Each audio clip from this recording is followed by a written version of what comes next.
Welcome, everybody, to the August Space Telescope Public Lecture Series.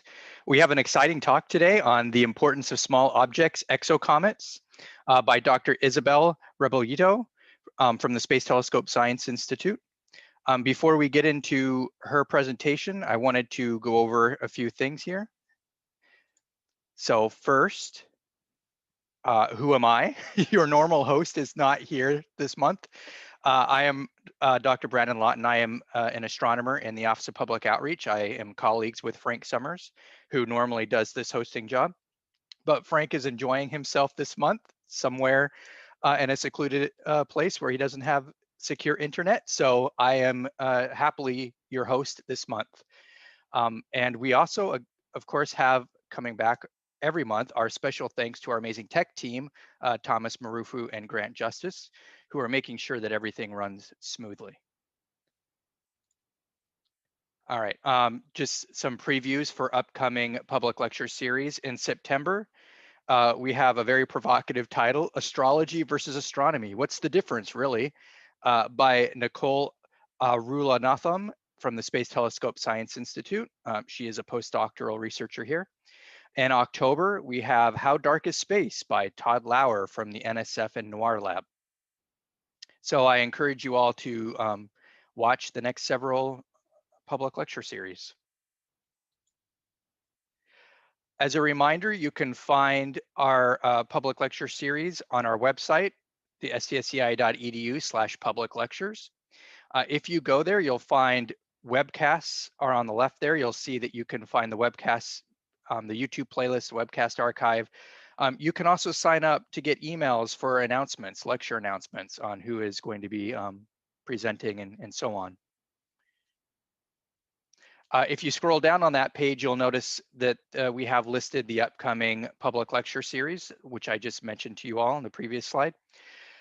And so if you click on one, and so in fact, if you look, you also notice at the bottom, there's past public lecture series. So if you click on that past one from July, the Armchair Astrophysics Volume 2, and pops up information on that public lecture, you'll notice that you can access the public lecture after this date via the STSCI webcast at the top or via YouTube at the bottom. And again, if you want to get more information, you can sign up at the website for announcements.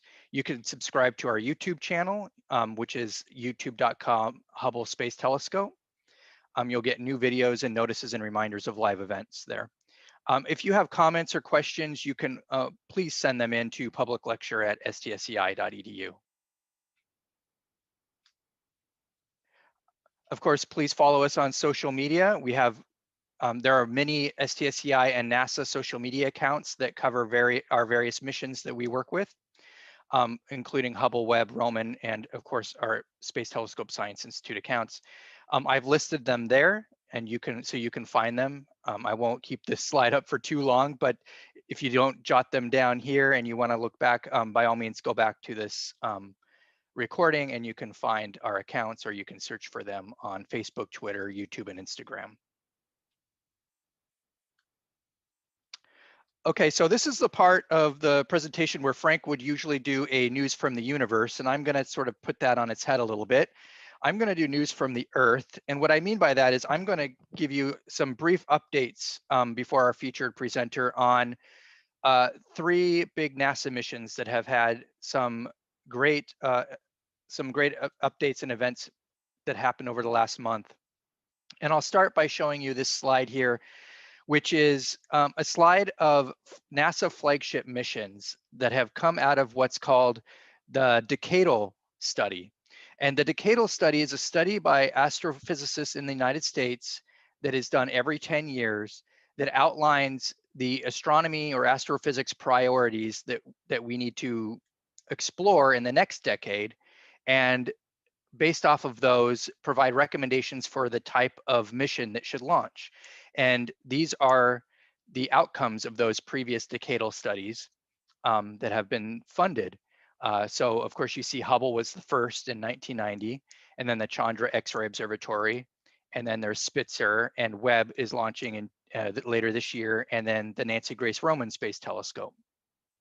And so these space telescopes, follow these planned studies, and they're launched for very specific reasons and very specific science goals, but they're also general observatories, and they study astrophysics broadly in very specific wavelength ranges and with very specific instruments and capabilities.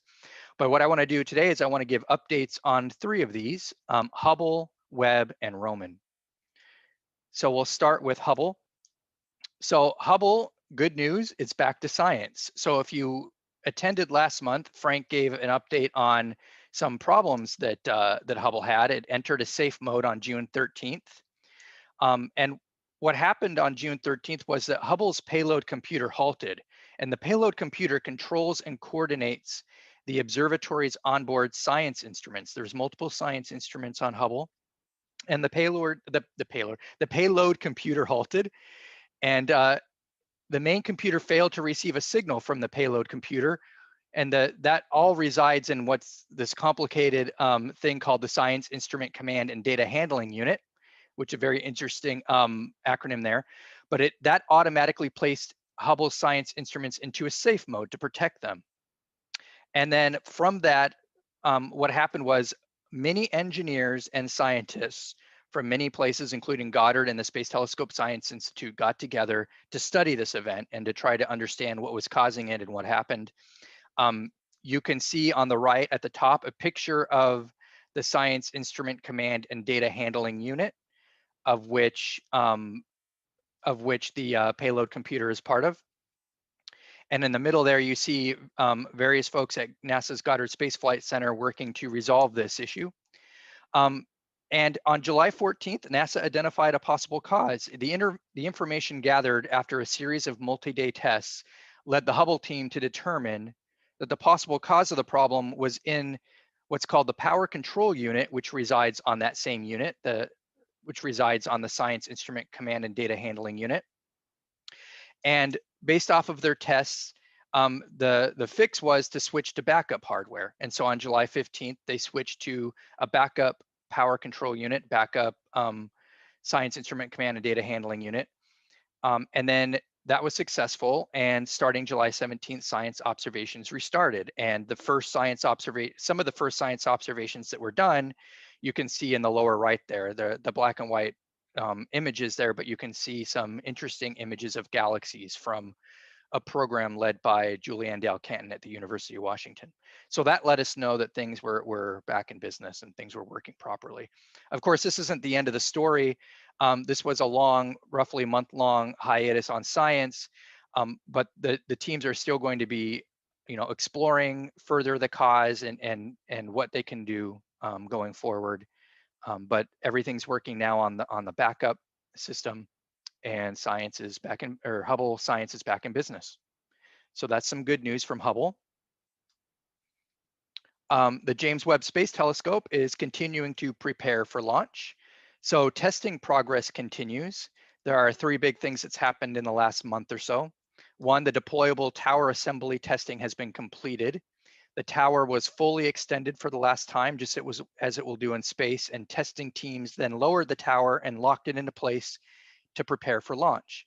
Now, from this top right image here, it might be hard to see, but the deployable tower assembly unit here is essentially the piece that connects the main mirror to the rest of the structure down here that includes the sun shield. And so after launch, right, everything's going to unfold, and the main mirror is actually going to lift away from the rest of that structure, going to lift up so that there's a separation between the mirror and the rest of that structure, so it can passively cool and get cold in space. So that all worked well. The aft optics subsystem cover was removed. Basically, if you're going to take images of space, it's good to remove, like on your camera, remove your lens cover. That's basically equivalent to what this was. They removed the cover. The Webb so-called lens cap has been removed in preparation for launch. So that's great news. And then the unitized pallet structure was stowed for launch. So engineers folded the pallets in preparation for launch. And the unitized pallet structure are part of Webb's complex folding mechanism. So if you look in the bottom right corner, you'll notice that there's sort of that part that's kind of coming up in the lower right, kind of lifting up. And you'll notice there's like that hatch or that that structure that's underneath the folded up sun shield. That is the unitized pallet structure, and it secures the sun shield and it secures that part of the telescope so it can fold up safely and be safe during launch and then deploy once it's in space. The Space Telescope Science Institute continues launch preparations. So STSCI is the Science and Mission Operations Center for the Webb Space Telescope. A ground segment system has been tested and finalized, and VIPs and media will be on site at the Space Telescope Science Institute in Baltimore, Maryland for launch. Okay, so good things are happening for Webb. It's a mission that's preparing for launch. Now, the Nancy Grace Roman Space Telescope is a mission that is a few years out. It's being designed and the engineering is happening. In the last month, it passed a key design milestone. So on July 23rd, 2021, the Nancy Grace Roman Space Telescope successfully completed the critical design review of the mission's ground systems. So the ground systems are spread over multiple institutions, including the Space Telescope Science Institute in Baltimore, the Goddard Space Flight Center in Greenbelt, Maryland, and Caltech IPAC in Pasadena, California. And the ground systems are basically the systems that are responsible for collecting the science data from Roman, storing them, and so on. The Space Telescope Science Institute is the Science Operations Center for the Nancy Grace Roman Space Telescope. The NASA Goddard Space Flight Center is the Mission Operations Center, and Caltech IPAC in Pasadena, California is the Science Support Center. So we all work together to make sure that the data is cared for once it comes back to Earth after Roman starts doing science in the mid-2020s. So the passing of the critical design review means that the plan for science operations provides all the necessary data processing and archiving capabilities. And that means that now the mission can proceed to the next phase, which is building and testing the newly designed systems that will enable planning and scheduling of Roman observations and managing the resulting data. And that is quite a feat. There's a lot of data that we expect from the Nancy Grace Roman Space Telescope. So the Nancy Grace Roman Space Telescope is a telescope that's basically the size of the Hubble Space Telescope. It has similar image resolution, image quality, but it has well over 100 times the field of view of Hubble. So we're going to get a lot of data. It's a survey style mission. So you can see in the bottom right, the amount of data we're expecting from the Nancy Grace Roman Space Telescope. Over 30 years, we've had about 172 terabytes of data from Hubble. We're going to get about 20,000 terabytes in just 5 years from Roman. So there's a lot of work to be done to prepare ground systems, archives, and so on to store the data and make the data available for everyone to use. Okay. So just some good news on these big missions, and there's a lot of great science that are going to come from Hubble, Webb, and Roman. And I just want to make the point before I introduce tonight's speaker that none of these missions really replace the other missions, right? So there's no I would never use a term of like Hubble 2.0 or anything like that, because these missions are complementary to Hubble. So they all have special things that they do and unique things that they do. Hubble will continue to be our ultraviolet eye on the sky. None of these other telescopes can look at ultraviolet, and certainly no other space telescope can look at ultraviolet and the capability that Hubble can. Webb is going to be an amazing eye on the sky for infrared science and spectroscopy. And again, Roman is going to do infrared, but it's going to have a larger survey. So it's going to say, what we often say is Webb will see deeper. Webb has a bigger mirror, more sensitive to infrared, and Roman will see wider. It's going to see more of the sky and Hubble light quality. So I hope you're all excited about these new missions that are coming up, and we hope for many more years of Hubble and that they can work together. And with that, I am going to introduce tonight's featured speaker, Dr. Isabel Rebollido from the Space Telescope Science Institute, who will talk to us on the importance of small objects, exocomets. And I am actually going to stop sharing my slides, and I will introduce her, but I want to give her a chance to put up her title slide. So I am going to stop sharing and I will introduce her. as I do that. So, all right. So as Isabel brings up her slides, so let me introduce her. So Isabel obtained her physics degree at the University of Santiago de Compostela in Spain with a bachelor thesis focused on the nuclear processes of nova events. And after that, she obtained her master's degree in astrophysics from the University of La Laguna in Tenerife, Spain, with a master thesis focused on the study of Kepler light curves and variations in the brightnesses of exoplanets. She spent 1 year at the European Space Agency Center in Madrid, working with Dr. Bruno Marin and Dr. Alvaro Ribas in transition disks. Transition disks are where we believe planet formation takes place. And that led Isabel to start a PhD also in Madrid, focused on the gaseous component of disks around main sequence adult stars, and particularly the presence of exocomets in these environments. Isabel did her PhD under the supervision of Dr. Eva Villaver and Dr. Benjamin Montesinos. She is currently a postdoctoral researcher at the Space Telescope Science Institute, working with Dr. Marshall Perrin and Dr. Christine Chen. And she is currently studying the disk around the famous star Beta Pic and follow-up, as well as studies in exocomets around main sequence stars and its relevance in the architecture and composition of planetary systems.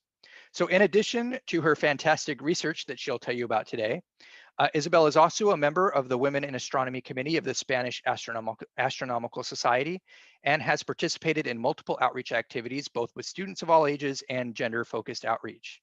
And she also used to play football, or as we say in the United States, soccer. She played that in Spain while she was in high school and while studying for a physics degree. And she also paints and plays guitar in her spare time. So Isabel, I'll turn it over to you. Great, thank you so much, Brendan. Can you hear me well, see my slides and everything? Yep. Okay, thank you for a very nice presentation and introduction. Indeed, all these space missions are incredibly exciting. We're looking forward so much for Webb this year. And I'm gonna talk today about exocomets, which is basically my PhD work. But I'm gonna try to put the focus on why these objects are important and not only the scientific work that I did, which I'm also gonna talk about. So the first thing I would like to mention is how we are biased towards ignoring this type of small bodies, because it is so exciting to think about finding life in a planet, or finding a planet that can host life outside the solar system, where, I don't know, we could find animals or aliens that are green or gray with huge eyes. But planetary systems are not just the star and the planets. Actually, they look something more similar to this. We do have a star, we do have planets, but we do have a lot of other components in the systems. There is asteroids, there is comets. Some planets might have moons, just like it happens in our solar system. And there is also a smaller fraction of the mass contained in dust in the system. You can see some here, and also gas in very small amounts. But yeah, planetary systems are very complex. And how do we get here? So it all starts when a star collapses from a huge cloud, which is tens of thousands of astronomical units in size. Astronomical units, for those who might be not familiar with the term, is the distance between the Earth and the Sun. So it's a large distance. So these things are huge. And they're just like gas clouds that are floating in the interstellar space. And when they collapse, they start to become more dense. All the mass is starting to locate in the center of the cloud. And that eventually forms a star. But not all of the material is in the star. So if you follow this very nice diagram, you see that the cloud, it's shrinking as it collapses. And there are like some zones with higher density that is what's gonna form the star. But there is also some material that it's located in the disk that at this point is like hundreds or less than astronomical units. So it's very small compared to the original cloud, but it's more or less the same material. And that material that it's not in the star, it's what's gonna form eventually the planets. just so you know, our solar system, depending on how you measure it and what components you take into account, but it's around like 50, definitely less than 100 astronomical units, apart from like the Oort cloud that it's further on. So this is a very complex and long process, and the outcomes of that process does not only depend on the material of the original cloud, but also on how it collapses and how the dynamics behave in the process of planet formation. And we believe something, we believe that what's happening is something like this, where we start off, imagine that we already have the star. I'm not going to go into how stars form, that's another story. We already have the star, but the system is still very immature. So the disk that it's around the star is huge. It's very flared. That means that the scale height is huge. And there is a lot of material in there, but most of it is gas. And this is what we call a protoplanetary disk, because we don't have planets yet, but we will have them. And so in that protoplanetary disk, there's mainly two things happening. One, that the star is accreting some of its material because it's still growing, but it's also radiating an enormous amount of very energetic photons. And those photons interact with the material in the disk, with the gas in the disk, and blow it away. So some material of the disk is being lost to the interstellar medium, and some material of the disk is being accreted onto the star. As this process goes on, what happens is that they start to settle, the scale height decreases, we start to have a lot of dust, pebbles, the material starts accreting into solids, the temperature is also lower, and as the process goes on, it might even clear a small gap between the star and the disk. As you see here in this part, there is still photoevaporation processes, but the solids are growing. We might have planetesimals, the first protoplanetesimals, a lot of dust, and eventually all the material settles. It's in a disk with not very large scale height. And this is what we call a debris disk. And this is basically the last stage of the process of planet formation. But in this stage, we still have a lot of things going on. The disk is full of dust. It's supposed to be depleted of gas. All the gas has been either accreted onto the star or lost in interstellar medium or aggregated into solids. So we basically have dust and we have planetesimals or maybe even planets. And those bodies are still interacting in between them. This is not a completely stable system. So there is a lot of things going on here. But what we think this looks like, this kind of systems looks like, it's more or less like this. So we would have the star and we would have a range of bodies and material located along the disk. And we know that the material in the disk is at different temperatures because it's at different distances from the star. So it kind of makes sense that what's closer to the star, it's hotter than the material that is further out. So if we look at the dust that is very, very close to the star, it's really, really hot. But if we look at the dust that is very, very far from the star, it's really, really cold. We're talking about thousands of Kelvin of difference, maybe 1,000 or 2,000 Kelvin difference between one zone and the other. And in between, we have the planets. And we also have the belts that could be formed in our system.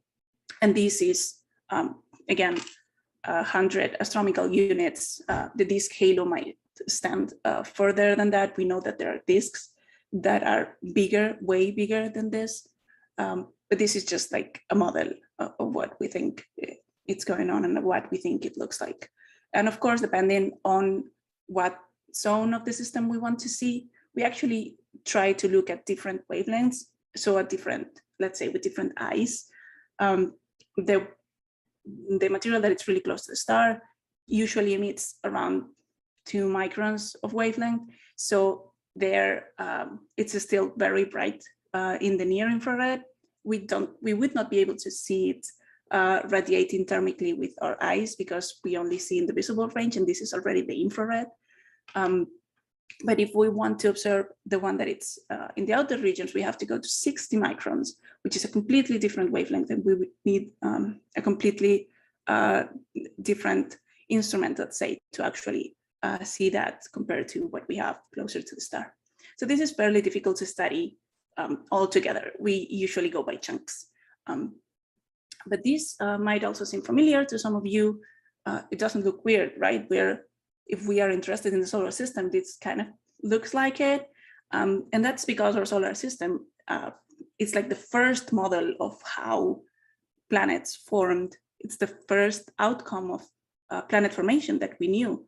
And until not so long ago, the only one. So this is, the solar system is what we use to, what we used for determining the planet formation theories. So as you can see, like in the previous diagram, we have here the solar system with the terrestrial zone, with all the planets, the terrestrial planets inside of the asteroid belt. The sun is here. We have a large chunk of asteroids between Mars and Jupiter, which is the asteroid belt. And if we look further out here, you can see that outside Jupiter, it's Saturn, Uranus, and Neptune, and the dwarf planets Pluto and Sedna. And we also have what's called the Kuiper belt, which is also a belt of asteroids and all small bodies, but with a higher content in ice, just because it is further from the sun. So it can have materials that at high temperatures are gaseous in the form of solids. And yeah, so this is very similar to the diagram that I was showing before. You see the terrestrial zone would be here, the asteroidal zone would be this, and this would be the Kuiper belt here. So this is the model of what we think a planetary system kind of looks like. We know after many studies and after the discovery of 4,000 exoplanets that this is not like this all the time.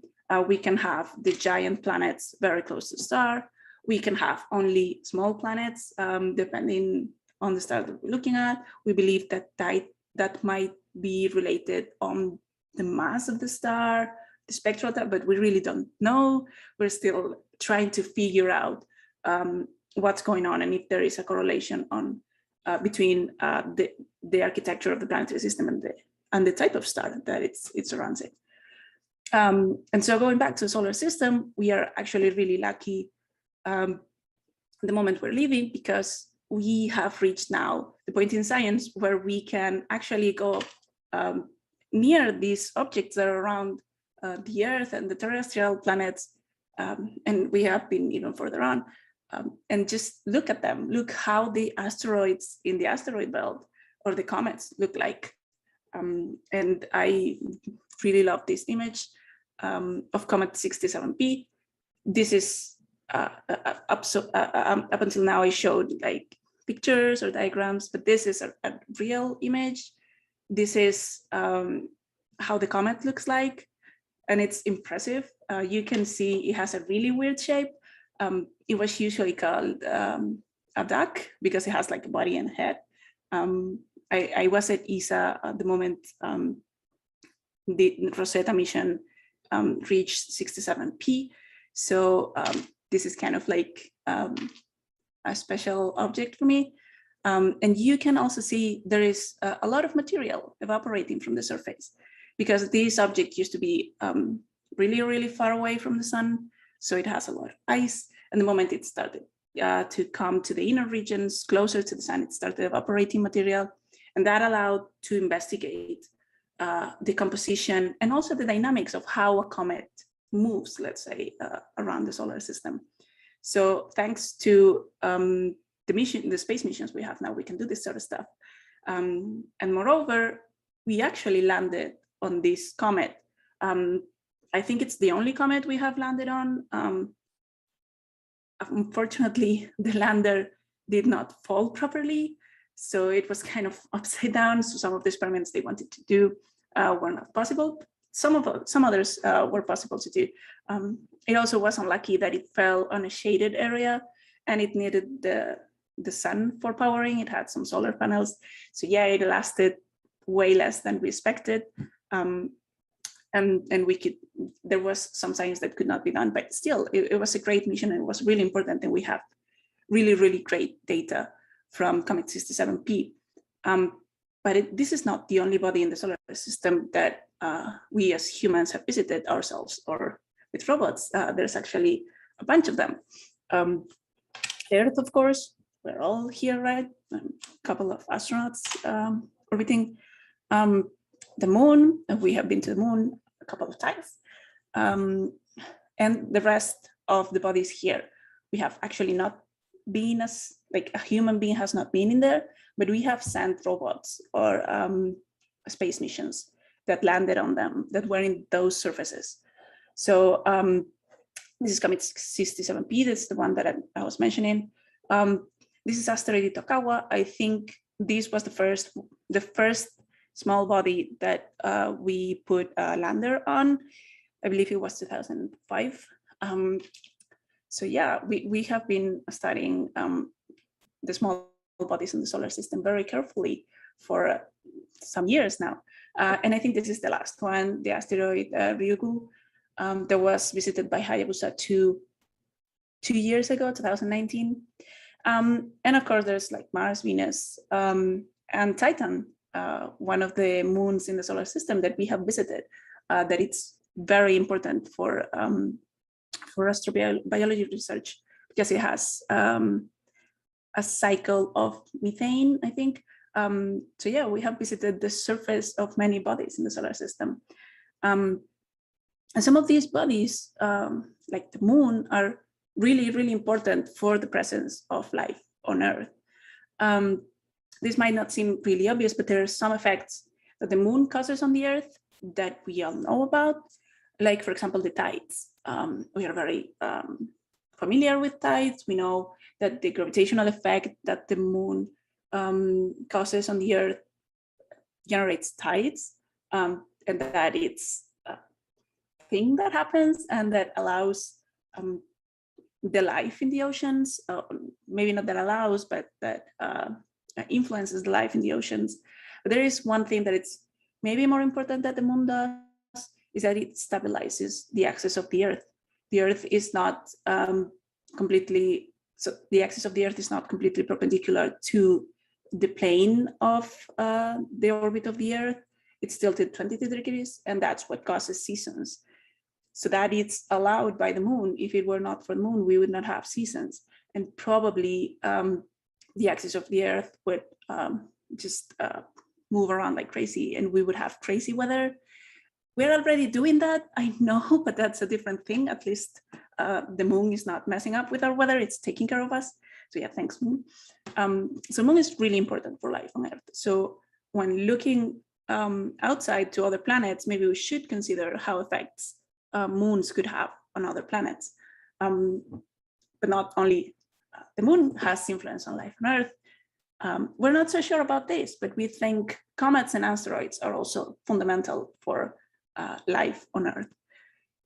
One of the mechanisms that are used to explain the presence of water on Earth, because if we just consider the moment of Earth's formation, it would not have been possible to have the huge amount of water we have now in oceans, river, in the Arctic, in the form of ice. It would have just evaporated.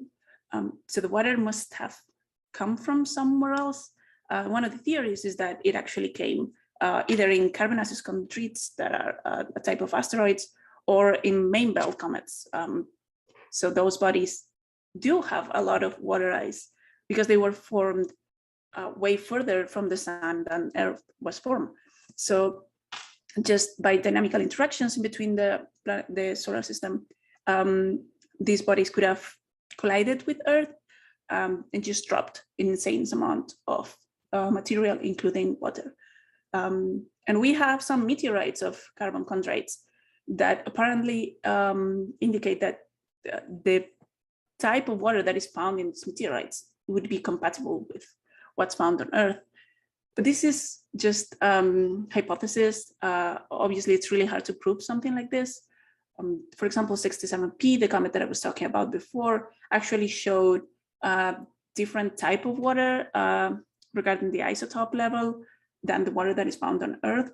So that kind of ruled out the theory that it was comets. But then other type of comets were found that actually have much more water and have the same isotopes ratio than the water on Earth. So this is sort of a coming and going, but it's kind of very established that comets and asteroids had something to do with the amount of water we have. There is also some theories that are obviously very hard to prove, that life itself came from outer space in a comet that just collided on Earth and left the basic amino acids or even maybe proteins needed to form life.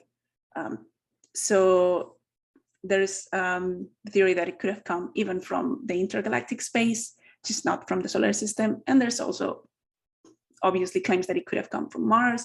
We just don't know. But it's something that it's out there, and it's something that we think of and we consider when trying to explain the characteristics of the Earth and life on Earth. So obviously these bodies are really, really important, like moons, asteroids, comets are really, really important when considering habitability and when considering the presence of life in other planets. So how do we find these bodies outside our solar system? Where are these bodies? So they're really difficult to find. It is really difficult to find planets. And up until a couple of years ago, 10 years ago, we barely knew any planets. Now we know like 4,000, more than 4,000 of them. But it was not so common 10 years ago. So it's hard to find planets, and it's really, really hard to find small bodies because they're way smaller than planets. We do have some workarounds. So I'm gonna start with moons. This is kind of controversial. No moons to this day have been found around planets outside the solar system. There was a claim for one, but just the same authors that published evidence for a next moon retracted it. They said that it was probably an error with the data, that it's not that it's not there, just that it's not so clear that it's there. So we have no evidence at all about exomoons. And there's a couple of techniques to look for them. The one that I think it's more easy to understand, it's the one of the transits. So we basically have the light of the star, constant. Let's say the star does not vary. Even though if there is variations, we can also account for them, we can model them. And as the planet transits, the light of the star drops a little bit. It looks like a lot here, but it's actually just a little bit, so we have to be very precise. And when the planet passes, we go back to the normal amount of light of the star, but then the moon passes, and the moon creates another even smaller transit. So this would be one way to find them, to actually look for these double transits, but this is really, really difficult to do. And then there is some other techniques also based on the variations on the light of the star, but they're way more complicated. I didn't want to get into that too much. So let's move on to the next small bodies, which are asteroids. So asteroids are already found in debris disks. This is the first stage of planet formation where we can try to find them, but they're small and they're dark. They don't bright or shine or anything. So we actually have a hard time trying to find them. But what we can do is try to find indirect outcome of asteroids, which is dust. So dust is actually found also in the solar system and in many, many planetary systems, because when asteroids collide, they break down, and they release a large amount of dust that is found around the around the terrestrial planets, or in the asteroid belt, in the Kuiper belt. And we can see that when looking at the light of the star in different wavelengths, so with different light with different energy. I will try to explain this a bit later. We can see that there is not always the same amount of light depending on the energy of the light. Let's say this is more blue and this is more red. So we know, for example, our sun shines a lot in the green color, but not so much on the blue and not so much on the red. So this is depending on the temperature of the star mostly. But then we have found that some stars do not shine or do not emit the light that we expect them to emit, but they do emit more. For example, when we reach the infrared region, when we reach the infrared region, there are stars that are way, way brighter than we would expect. So this is how we expect the light of the star, and this is what we actually see. So what is happening here? So what is happening here is that a lot of material along the disk, it's absorbing the light of the star and re-emitting it in a different wavelength. So dust likes a lot to emit in infrared wavelengths. And so that's why if there is a lot of dust, there is a lot of material that it's emitting in this infrared wavelengths, that light that it has just absorbed from the star. So we have this huge bump in the spectra of the star, in the light of the star, that it's not actually coming from the star, it's just coming from the dust. And the asteroid belt also can emit some light, but because it is closer to the star, it is hotter, it is more energetic, it's completely different wavelength, and it's really hard to see compared to the light of the star. So yeah, this is the way we have to detect asteroids, just by the outcome of their collisions, the dust. And we do know a lot of systems that have a lot of dust, and therefore they probably have a lot of asteroids or planetesimals in them. And these are like in the images in the infrared, you can see they're very, very bright because dust really likes to emit in the infrared. And the star here, we cannot see it. It's also really bright, but we cannot see it because it's obscured with this physical dot that it's actually a thing that we put on telescopes to block the light of the star, and it's called a coronagraph. So yeah, we can see the outcome of the presence of asteroids. There is a type of asteroids, though, that some people have tried to look for, that are called the Trojan asteroids. In our solar system, the most massive planet is Jupiter, and it has a special effect. Its gravity has special effects on the asteroids that are around them.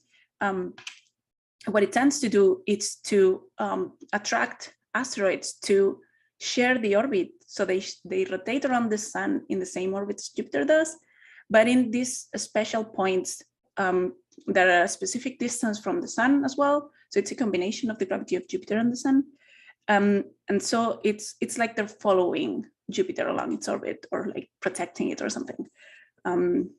So this is what we call the Trojan asteroids, that are located normally in these Lagrangian points, which are just like points where the gravity and the sun in the case of the solar system, the sun and the planet are combined. And we do think this happens in other planetary systems. Of course, like it's a physical thing, it's a mathematical thing, it happens. So there is people that are trying to find these asteroids. So far that I know, they have not found evidence of it yet, but it's a really cool project if you want to check it out. It's called the Troy Project because of Trojans. So yeah, really interesting. Let's hope to see if they find anything in the near future. And so without further ado, I'm going to go to my favorite ones, which are the comets. They are just my favorite ones because I spent so much time studying them that I feel like I have a bit more knowledge, so I like them so much. But to talk about comets, I'm going to make a quick parenthesis here and talk about wavelength, which is something that I've been commenting about on the talk, but just hold with me. So the light, if you liked rock music from the 70s, you know the light, when it passes through a prism, it separates into a rainbow. If you like rainbows, you probably also know this. But if we put it through a very, very fine prism, we can actually see a lot of features in that rainbow. If we do it with the light of the sun, we get something like this. We do get a rainbow, but in the rainbow, there's these vertical lines that are marking very specific characteristics of the sun. It's like the fingerprints. It's something that's found in the sun that would not be found in any other star. So it kind of helps us study it very well. And what is causing these fingerprints, these features, is basically the material in the photosphere of the sun. So the sun produces light, and that light goes through the whole solar system, this one astronomical unit until it reaches the Earth. And that light, it's also going through the photosphere of the sun. There is material surrounding the sun that light traverses. And that material is absorbing the light emitted from the sun. And if you know a little bit about atomic physics or molecular physics, you will know that each atom and each molecule have their very specific light that they like to absorb. And that's what creates a very specific line. So for example, I think these are the sodium ones. So sodium really, really likes that particularly type of yellow. So it will absorb it and it will create this feature. So we try to not only take this into account, but also take into account how much the sun brights in each different color. We can find something like this, which I think it's a very cool plot. So these, that it's more transparent in the background, it's actually what the sun emits. And you see it emits a lot here. This is the visible light that we can see. And these small features that you have seen before are these dents, are the ones causing these dents. And the more resolution we have, the more dents we can see and the more elements we can identify. For example, here you can see this is the light that it's emitted by the sun, but this is only the light that reaches us. And that's because this light is also passing through another atmosphere, our own atmosphere. And these huge chunks here, it's our atmosphere absorbing all the infrared light, and this is absorbed by the water in our atmosphere. So we basically cannot see, cannot try to look for water from the Earth, because the light that would be absorbed by water in other planetary systems, in other planets, it's already absorbed by our planet. So it's really difficult to see. And here it's a very important part also, because our atmosphere is absorbing all of this light, which is very energetic, and it can cause cancer. And this is why we wear a sunscreen in the summer, or if we're going to be in the sun for a long time. So yeah, thank you, atmosphere. So going back to comets, if we zoom in and we have a very high resolution in this region, in the visible region, we can see all of these features, all of these tiny, tiny features. We can see them located in here. And I'm going to zoom in a region like here, more or less. And this is one of those features. This is not for the sun. This is for the star Beta Pictoris. And this is a feature. This is a zoom in one of the features. And this one is caused by calcium.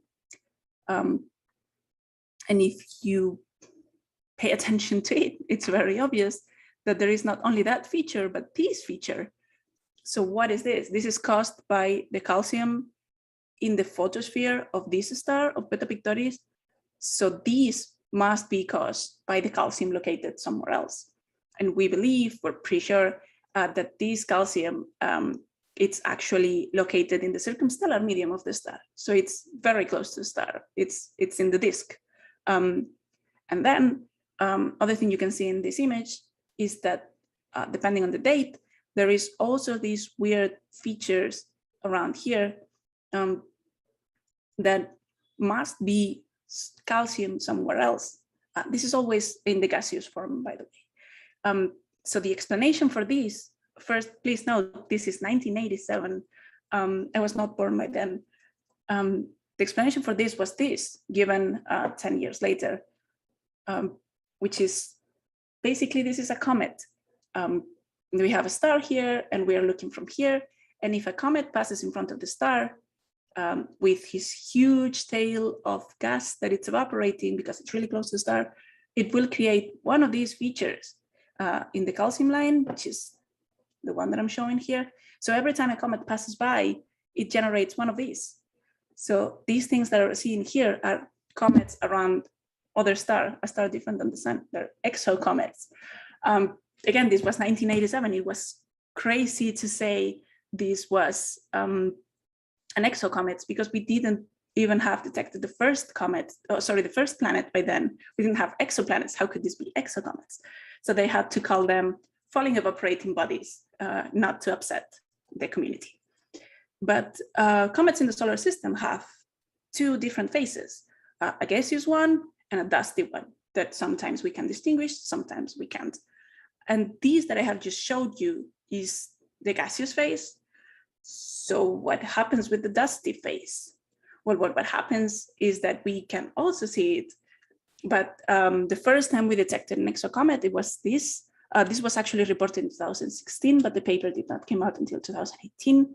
And this was done with Kepler data, with Space Telescope Kepler, which was a mission that took photometric points. So it measured the light coming from the star at different times. And you could see how it drops here in a very weird shark fin shape.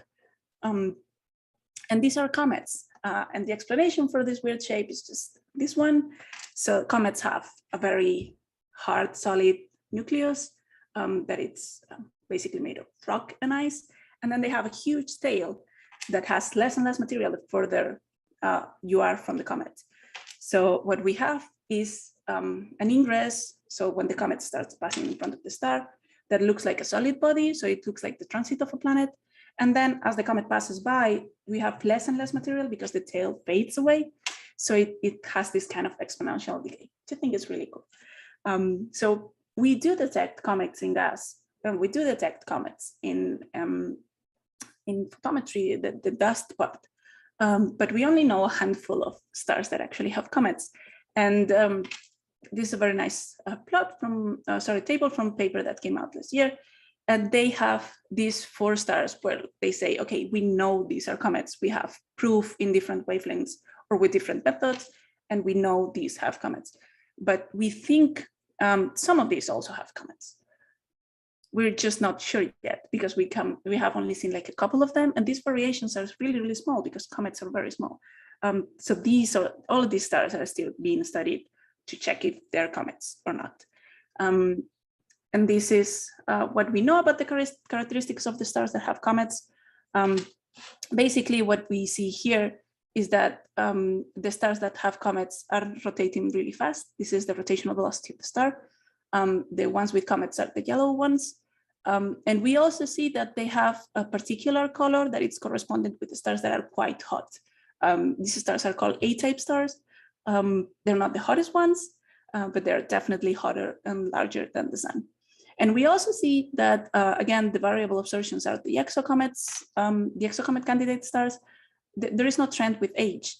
Initially, we would expect to have a lot of comets in stars that are very young because they are really dynamically active. The system is still trying to settle down. So there's a lot of interactions and so on. But we actually find it in stars that are fairly old. So yeah, we do not have a constraint on when do these exocomet phenomenon happen. I'm going to talk real quick about Beta Pictoris, which is like the model star for exocomets, but it's the model star for many, many things. So if you remember, it was the star that I was talking about before. This is the first star where exocomets were found in 1987. But it's very interesting for many other things. Like it's an A-type star, as I told before, which means it's hotter than the sun, it's larger than the sun. It's fairly young. It's only 23 million years old. Well, the sun, it's way older. It's thousands of millions of years. It has a very high rotational velocity, like the stars where we have found this type of comets. It's fairly close. I know 10 to the 14th mile sounds really far away, but it's only 19 parsecs away, so fairly close. And it has a very bright disk. So the fraction of the light of the star of the dust compared to the light of the star is quite high, to be honest. So it has this huge disk of material around the star. The star will be here. And it's a really cool disk because it has 2 disks. So it has the primary disk that we see here, but it also has like a tilted secondary disk, which like it's weird.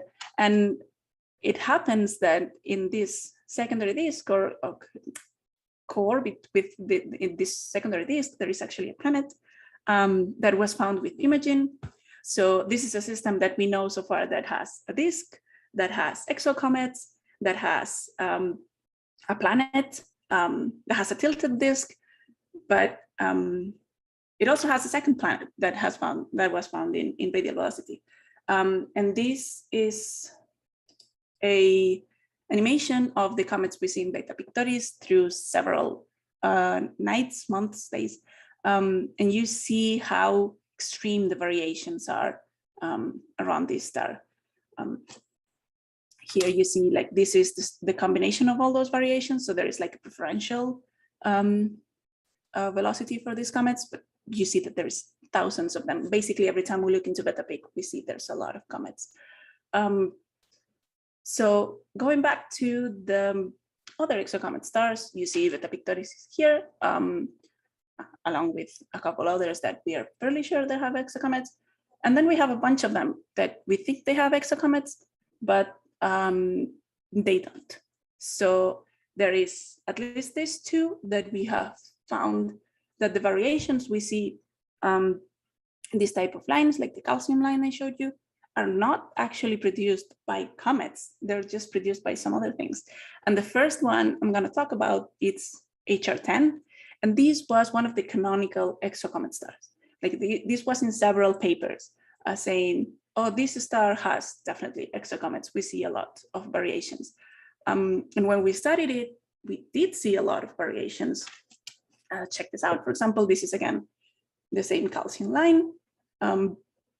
But we see that there is like a component here that looks like the component of the circumstellar gas, that it's around the star, like in the disk. And then we see some variations coming here, coming here, coming here. So yeah, it looks like it has exocomets.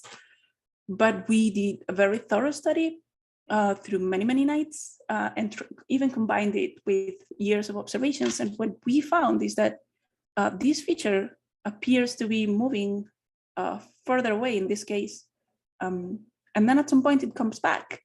And if you plot the two features that we can separate here, for example, we find this. So the features are actually coming and going. You see this is from 30 years ago, I think, or so, 20 something. So the features come and go following this. This is where we did the study, where we have a lot of data.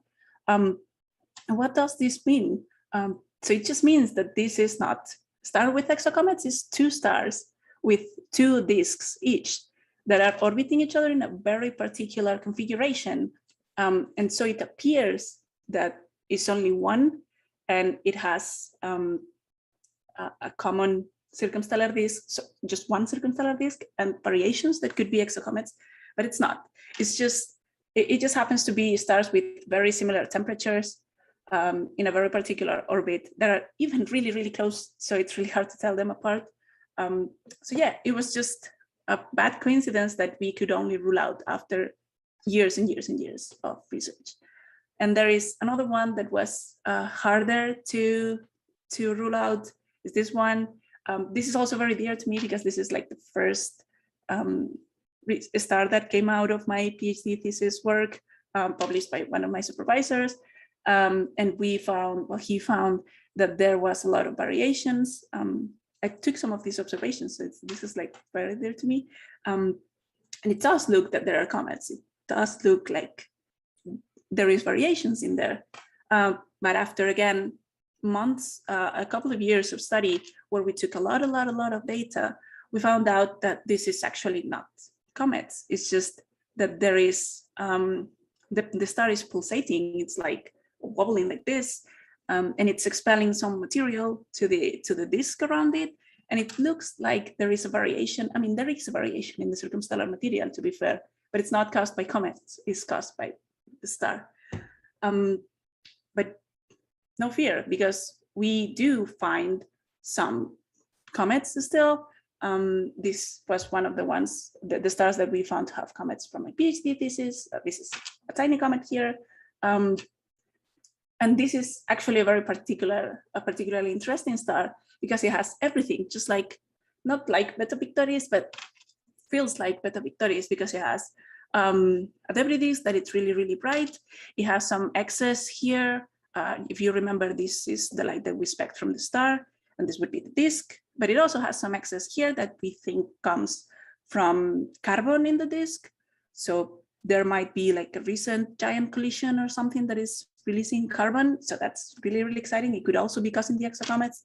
And we have even observed the disk with an image. So we know the disk is there. So yeah, this is one of the targets that I'm most excited about for the future. Yeah, and so what's next? So it's really hard to study exocomets. They're very time expensive. You need to spend a lot of nights in the telescope and take a lot of data to figure out, to even try to catch one of these events, because they're highly sporadic. You might be observing for, I don't know, a year and not catch any events except for the Pictoris, where it's happening every hour. But for other stars, it's not that common. So it takes a lot of time. It takes a lot of money overall, because you have to pay someone to be there, like a student or a researcher or someone. And you have to take the telescope for yourself, and other people need to do research as well. So it's really, really hard to do.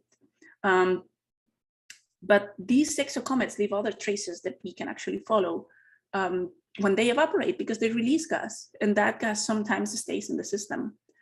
So what we do is try to go to antennas, to long wavelength observatories, like these images were taken with ALMA, and these traces CO gas that it's in the outer region of the system that we believed has originated in secondary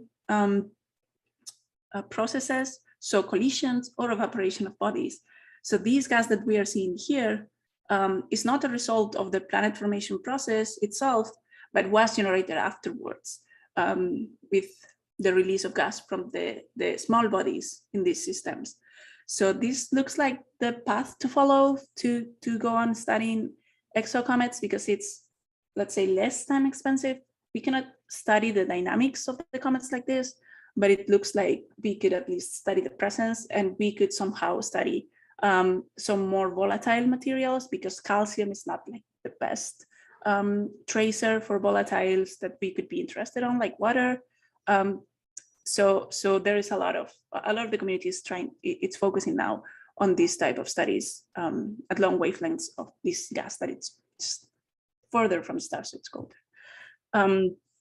And one really exciting project we have for the future, it's to try to use James Webb to study this gas. So James Webb will be launched late October, early November, or just around maybe before Christmas. We hope. It depends on the Ariane rockets. So let's hope everything goes well. It's the next NASA big telescope. It's also the collaboration with ESA and the Canadian Space Agency. So it's going to be like the successor of Hubble. But as Brandon told at the beginning, no one will replace Hubble. Hubble is our ultraviolet eye in the sky, but this will be our infrared eye in the sky now that we don't have Spitzer anymore, which was the previous mission. I think Brandon also mentioned it. And NASA, and James Webb will do something really, really important for the study of life in other planetary systems, for the study of the chemical compositions of other planetary systems, which is access wavelengths that we cannot observe from Earth. And it will do it with a really high spatial resolution and with higher spectral resolution than we had until now. So it's gonna allow us to look at these. These are some of the instruments. The instruments that are on board of James Webb. So we will observe from the end of the visible to quite into the mid infrared.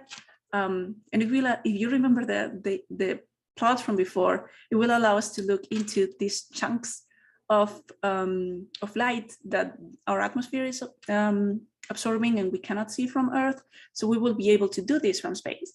And if you remember, these chunks of light that are absorbed from our atmosphere are absorbed by water. So that means James Webb will allow us to look for water in those systems, because our atmosphere will no longer be a problem. And with this, I hope you enjoyed the talk. I thank you so much for coming, and I'll be happy to take your questions. Great, thank you, Isabel. There's a lot of great conversations going on in the YouTube chat. I will just say that if you are in the YouTube chat and you miss Frank Summers, feel free to write down in there and give him a wish for a happy vacation. That'll be a nice surprise when he sees that. And yeah, I have a lot of questions. When I watched your presentation, Isabel, and we'll get to some questions in the chat, what struck me was that you are doing really hard work. This is really difficult work. You know, when I did my PhD, I did it on using spectroscopy of very difficult to detect lines and things, and I thought that was hard. But this also looks very, very, very difficult. And so, kudos to you and your team for taking this on. I'll start with a question, and then maybe Grant can let us know if there's some good questions from the chat that we want to take on. Let me see, which one do I want to start with here? I guess I'll start with where you ended, which you ended with James Webb. So other than James Webb, what other big breakthroughs in the field in this field, where will it come from? Are there other particular telescopes or techniques that's going to help us explore exocomets? Yeah, so ALMA is doing a great job with this. ALMA, it's interferometer that it's located in Chile. It's a bunch of antennas, and the more antennas you use, just let's say the higher resolution you get. So it has incredible resolving power. And it allows us to actually look into the systems and see how they look like, what's the structure, if there are rings, if there are gaps, where is the gas located, what's the temperature of the gas, what's the composition. So a lot of people are turning to this type of observatories to do so from ground. I mentioned ALMA, but there's PLA, APHEX, there's a bunch of observatories that are really good to do so. And I think like if people are interested, small telescopes are also going to play a part because these stars are really, really bright. So you can just observe it with a small telescope, which are not so pressured in terms of observing time. So not as many people in the community are demanding them. So they could also play a role in this. Great. I'll do a quick follow-up before I turn it over. I'm curious if Roman will have any advantages here with its ability to survey large patches of the sky. I don't know if for example, if microlensing is a technique that's helpful for finding moons, maybe not comets, but moons.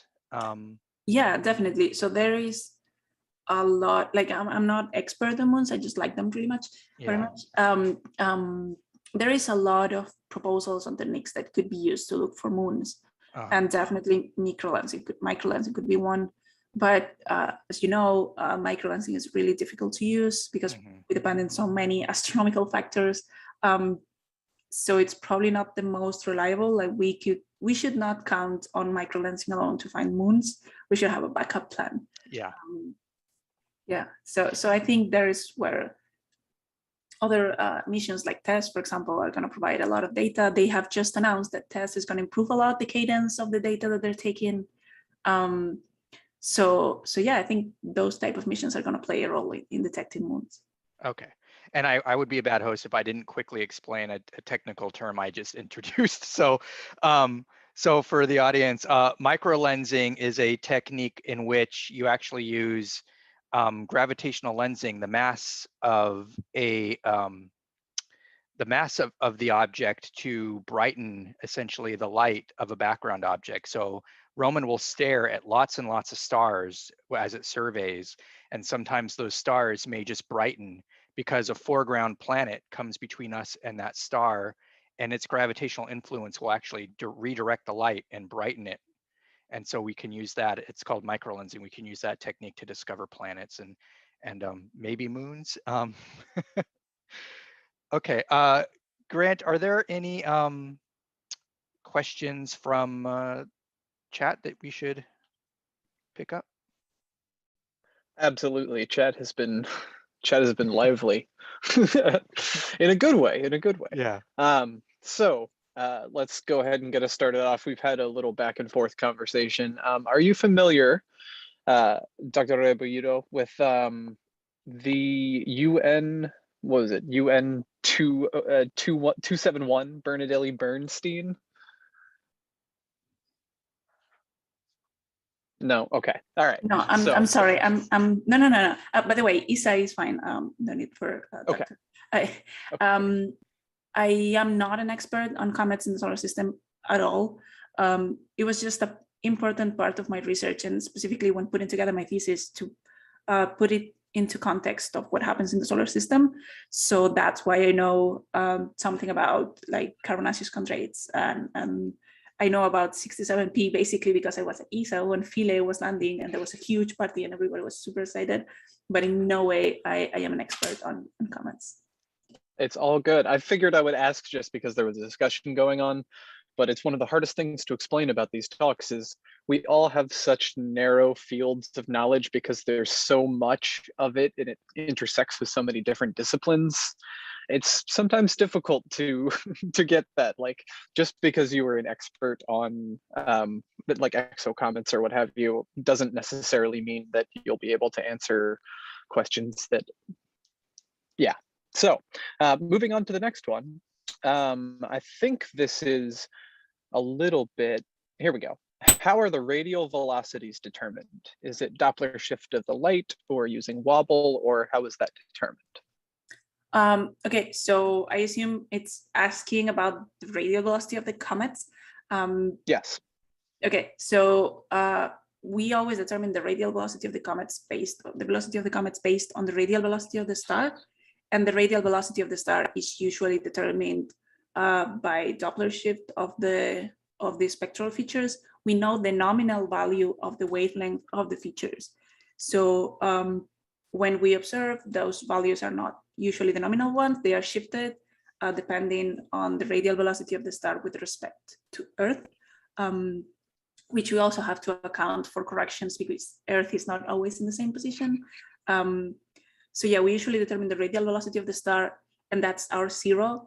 And depending how fast the comet is moving, like towards blue or red, and then we determine the velocity of the comets.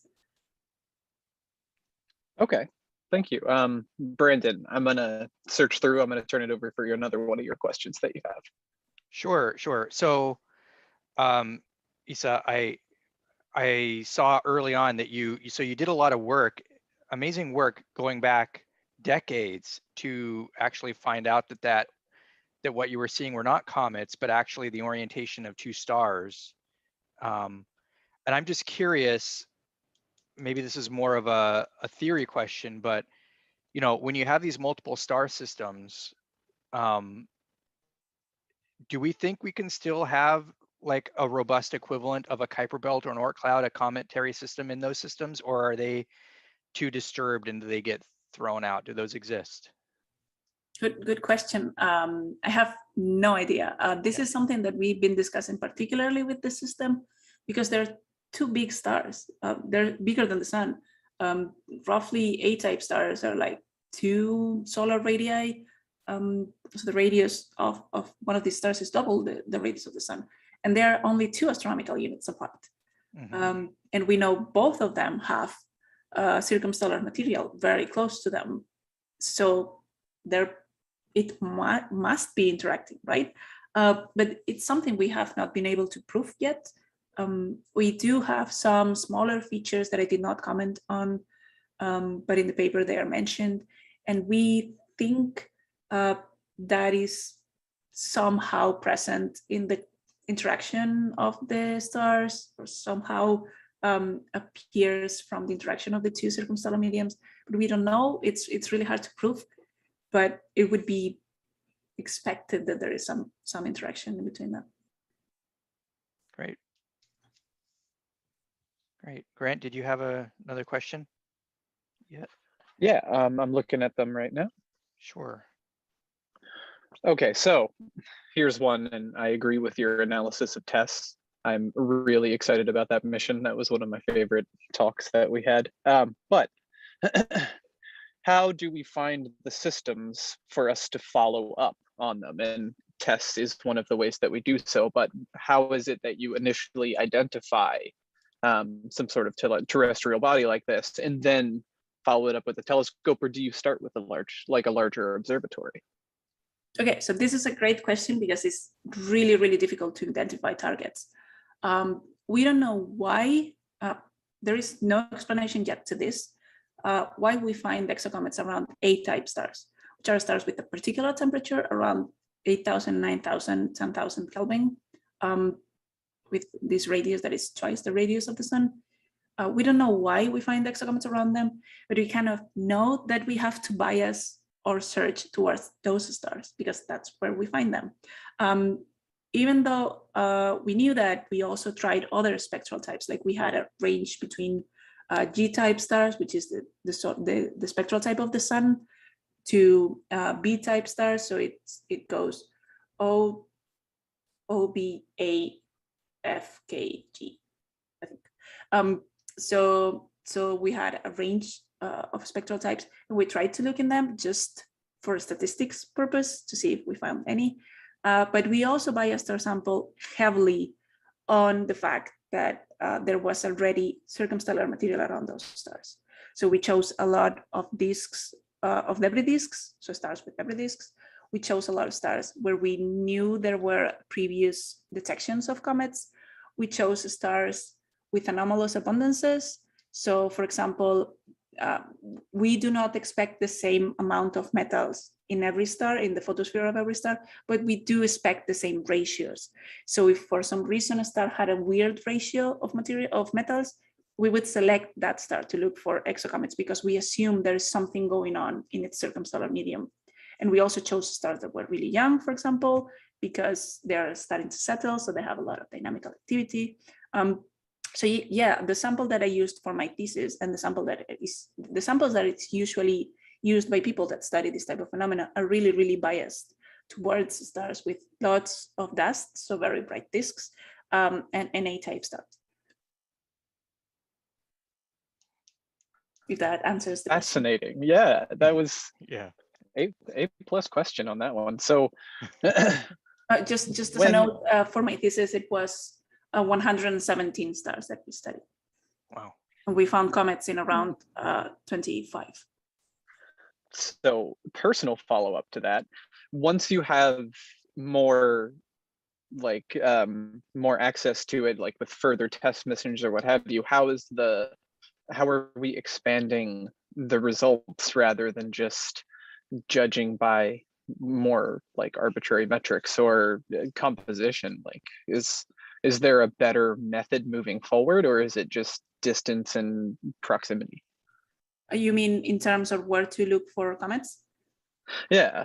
Yeah. So my thesis work was, and most of the comets that I talked about are found in a spectroscopy, and TESS is a photometric mission. So it does kind of a slightly different thing. We can find comets with photometry. Kepler has proven that, and TESS has proven that. TESS has found exocomets in photometry for Beta Peak, which is like our model star for these studies. So it can be done. It's just really difficult because you need a lot of data. And maybe you are, I think, I don't want to say any stupid thing, but I think it was like 100 days of observations for Beta Pictoris, and they found 3 comets. So it's really very time expensive. That's why, for example, TESS is a very good option because it will be observing the stars nonetheless, because it's a survey, so it will observe a lot of them. But it's kind of, at this point, it's still kind of random. We do not know where to point or where to look. I love the sheer 2 sides of astronomy. You have very dedicated, fantastic instruments that are down to like the photon, and then it's like, well, just point it that way. Like the conjunction of those two is sometimes amazing. Astronomy is not very elegant. It's so very human. I love it. Yeah. All right, let's see. going down through the chat here. Brandon, feel free to take another while I look. Sure. I'll take another question here.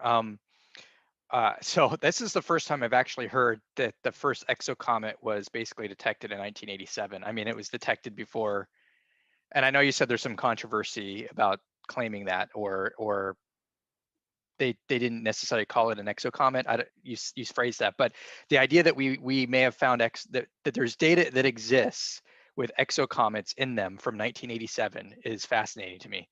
And so my question is, how much information, now that we kind of know better what to look for, do you think exists in archival data across our missions that are just sitting there to be explored? I cannot even start to think about it. It's something I would really love to do, go through spectroscopic data. Now that we are getting so much better at studying and analyzing large amounts of data with machine learning or whatever new techniques we have, I would love to just go through archives, try collect all the high resolution spectroscopic data, and do a search. Mm-hmm. It's really difficult for other reasons, like the data is treated in different ways, and you should do an homogeneous treatment through all of them to compare and stuff like that. But it has been done for Beta Pictoris. There was a paper in 2014 that was published in Nature that studied thousands of exocomets around Beta Pic. I think there were 2,000 or maybe more. And they actually found some very interesting things because they had so many data from so many years. Like there are like 2 families of comets that are consistent with 2 different locations, and they actually have kind of different compositions. It's kind of bold to assume that and to say that, but they do. We do see that they have different amounts of calcium and sodium in them. So there's 2 families of exocomets in Beta Pic, and the only reason we know that is because we reached the point where we had 30 years of data. Wow. Yeah, it reminds me of some of those results that we've had in the last 10 years where people have discovered, planets, exoplanets in old Hubble data, for example, that are on the archive that, as you were saying, as our machine learning and our techniques improve, the data is there to do a reanalysis, and you find things that you didn't see before. It's amazing. Oh, and you're muted. There you go. Very much so, yeah. So I'll get us our last question here. We have time for probably about one more, and we'll call it. Observations by ALMA. Have they provided any data of exoplanets? Or exocomets, is that? Or exocomets, I'm sorry. Yeah. Okay, so to look for exocomets, what we do is like examine time series of data. So we compare, like we take one spectra, one photometric point now, and then another one in 15 minutes or whatever, we compare. That it's really expensive to do with ALMA. ALMA observations usually take a lot of time to detect gas. It's a completely different wavelength. It's a completely different instrument. But what we do see from ALMA data, it's the outcome of the exocomets. We see the gas that they have released in the medium, that it's revolving around the star, that was released by collisions or by evaporating comets or whatever. And that's what ALMA is capable to give to us. And it's also very important, the fact that it's volatile materials. So it's materials that evaporate at very low temperatures. Unlike calcium, calcium is a metal, right? It's a refractory, a metal we call a metal in astrophysics. It's a refractory material. It needs thousands of Kelvin of temperature to evaporate. So it has to be really, really close to the star. But in contrast to that, the volatiles are very easily evaporated. So they're found at long distances from the star. And they are not only easy to find far away and cooler temperatures, they're also very, very important for the development of life. Okay. All right. So awesome. Thank you very much, both of you, Brandon, for filling in and being our lovely host. And I hope you're getting a lot of rest, Frank. And Isabel, thank you so much for coming and talking. And yeah, Brandon, I'll let you finish this up. Yeah, I'm very happy. And So again, just a reminder that we have what was it? I have to look at my presentation again to see what the next dates are. I'll just remind you all real quick. So September 7th, we have astrology versus astronomy. What's the difference really? And so please join us for that. And Frank should be back, but if he's not, then there's an issue, but I'm happy to fill in. And in October, How Dark is Space? And so, yeah, we have a couple of really great public lecture series coming up. And thank you all for joining us. And thank you, Isa. Yeah, thank you very much for having me. And thank you everyone for joining. Thank you, everyone.